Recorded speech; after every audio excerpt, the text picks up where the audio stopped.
दिसंबर की वो रात दिल्ली सो रही थी, लेकिन देश का दिल लाल किला जाग रहा था और शायद किसी अनदेखे खतरे का इंतजार भी कर रहा था।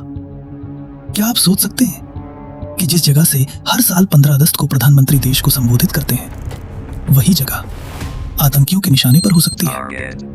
खतरे के संकेत पहले से मौजूद थे, लेकिन फिर भी कुछ ऐसा हुआ जिसने पूरे देश को झकझोर कर रख दिया। 22 दिसंबर 2000, समय करीब रात के 9 बजे, दिल्ली के दिल में स्थित लाल किला अचानक गोलियों की आवाज से गूंज उठता है। पहले तो लोगों को लगा शायद पटाखे हैं, लेकिन कुछ ही सेकंड में सच्चाई सामने आ गई। ये कोई जश्न नहीं था, ये हमला था। 3 हथियारबंद आतंकी अंधेरे का फायदा उठाकर अंदर घुस चुके थे।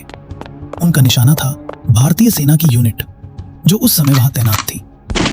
गोलियां चलने लगी, अफरा तफरी मच गई और कुछ ही मिनटों में 3 लोगों की जान चली गई। लेकिन सवाल यह है, इतनी हाई सिक्योरिटी वाली जगह पर आतंकी पहुंचे कैसे? कहानी यहीं से और भी खतरनाक हो जाती है। इस हमले से पहले खुफिया एजेंसियों को संदिग्ध इनपुट मिले थे कि दिल्ली में बड़ी साजिश तैयार हो रही है। लश्कर ए तैयबा के मॉड्यूल एक्टिव थे, लेकिन इन इनपुट्स को कितना गंभीरता से लिया गया? क्या उन पर सही समय पर कार्रवाई हुई? यही वो सवाल है जिसका जवाब आज भी साफ नहीं है। क्योंकि अगर उन संकेतों को समय रहते समझ लिया जाता, तो शायद 22 दिसंबर की रात कुछ और होती।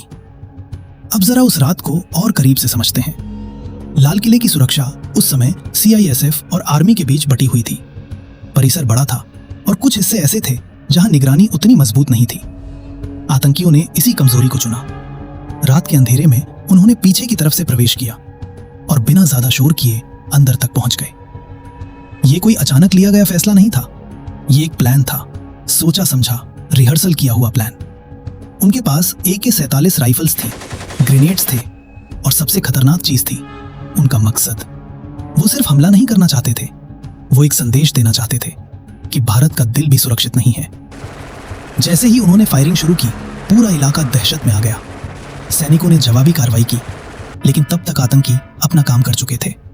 कुछ ही मिनटों में वो उसी रास्ते से निकल भी गए जिस रास्ते से आए थे।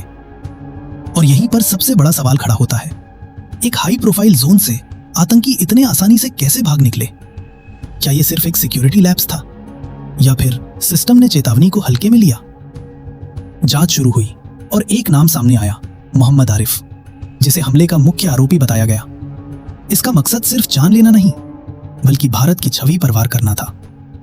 लेकिन इस पूरी कहानी में जो चीज सबसे ज्यादा चुभती है, वो है अगर उन इंटेलिजेंस इनपुट्स को समय पर गंभीरता से लिया जाता, तो शायद 3 जिंदगियां बच सकती थीं। इतिहास में अगर का कोई मतलब नहीं होता, वहां सिर्फ सच्चाई होती है और उसके परिणाम। हाँ, लाल किला आज भी खड़ा है, वैसा ही मजबूत, वैसा ही गर्व से भरा, लेकिन उसकी दीवारों ने उस रात की गोलियों की गूंज आज तक नहीं भुलाई।